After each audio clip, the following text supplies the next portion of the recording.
आदाब नाजरीन, मैं Mohammad Ajmal Ali Khan news one library में आपका इस्तकबाल है।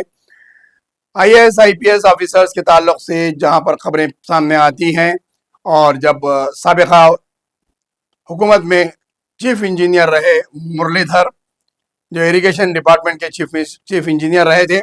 उन्हें 14 दिन के लिए अदालती तवील में दे दिया गया है। उनकी गिरफ्तारी अमल में आई थी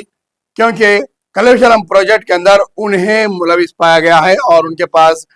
कई एक करोड़ रुपए की जायदादें और नकद रकम पाए गए, जिसके हिसाब से उनके खिलाफ एंटी करप्शन ब्यूरो की जानिब से उन्हें गिरफ्तार किया गया था और उन्हें 14 दिन के लिए अदालती तवील में दे दिया गया है। लेकिन बात यहाँ पर ये हम बताने की कोशिश करेंगे, तबसरा इस पर यह करेंगे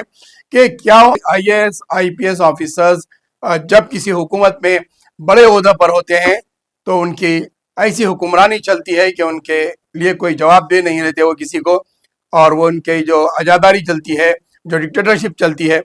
उसके बाद जब हुकूमत हट जाती है तो उनके खिलाफ कई एक स्कैंडल्स, कई एक स्कैम सामने आते हैं और रुश्वत सतानी से जमा किए गए करोड़ों रुपए के एसेट्स उनके सामने निकल कर आते हैं और वो गिरफ्तार होते हैं, फिर चंचरगुड़ा या चल्लपल्ली जेल की जीनत बन जाते हैं। जिस तरीके के वो अपने ऑफिस में बैठते हैं शान और शौकत से, वो ऑफिस उनका शिफ्ट हो जाता है चिल्लापल्ली या फिर चंचलगुड़ा एक कमरे के अंदर। तो ऐसे वाकयात होने के बाद, यानी कि हिंदुस्तान की सबसे बड़ी IAS IPS डिग्री ऐसी है कि ये एडमिनिस्ट्रेशन चलाते हैं और मुल्क का दाखिली निज़ाम चलाने वाले IPS ऑफिसर्स, एडमिनिस्ट्रेशन ब्यूरोक्रेट्स चलाने वाले IAS ऑफिसर्स अगर इस तरह करोड़ों रुपये के रुश्वत के केसेस में पकड़े जाते हैं, गिरफ्तार होते हैं, फिर आवाम इत्तेमाद किस पर करेगी और मुल्क किस तरीके से तरक्की कर पाएगा। 1 रुपया चुराने वाले को चोर कहा जाता है, करोड़ों रुपया चुराने वाले को बिजनेसमैन कहा जाता है। यह मुहावरा सभा से हमेशा से शुरू से साबित होते आया है, लेकिन आज खुलकर सामने आ रहा है।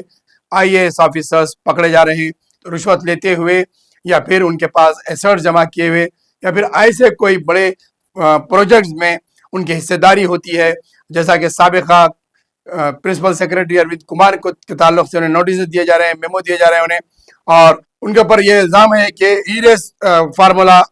के में जो करोड़ों रुपए का स्कैम हुआ है उसके अंदर उन्हें मुलविस पाया गया, और ऐसे कई एक केसेस में साबिका प्रिंसिपल को भी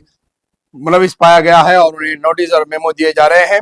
लिहाजा कई एक ऑफिसर ऐसे सामने आते हैं। कल एक और वाकया ये हुआ कि एक चीफ इंजीनियर पंचायत राज डिपार्टमेंट के 50,000 रुपये रुश्वत लेते हुए रंगे हाथों पकड़े गए हैं। यानी कि जिस तरीके से जो चैनल्स और अखबार में बताया जा रहा है कि अहदेदारों की रुश्वत सतानी दिन पर दिन बढ़ते जा रही है और परसेंटेज के हिसाब से फाइलों पर साइन किए जा रहे हैं। कांग्रेस के दौर में ही नहीं, या बल्कि BRS के दौर में ही नहीं, हर दौर में सरकारी अहदेदारों पर रुश्वत सतानी के इल्जाम बड़े पैमाने पर पाए जाते हैं और इन्हें रंगे हाथों पकड़ा जाता है। इस तरीके से अगर रुश्वत खोर ऐसी पकड़े जाएंगे और ऑफिसर्स काम करते रहेंगे तो मुल्क किस तरीके से तरक्की कर पाएगा और रियासत कर्जे में क्यों नहीं डूब पाएगी, क्योंकि करोड़ों रुपए तो इनके घरों में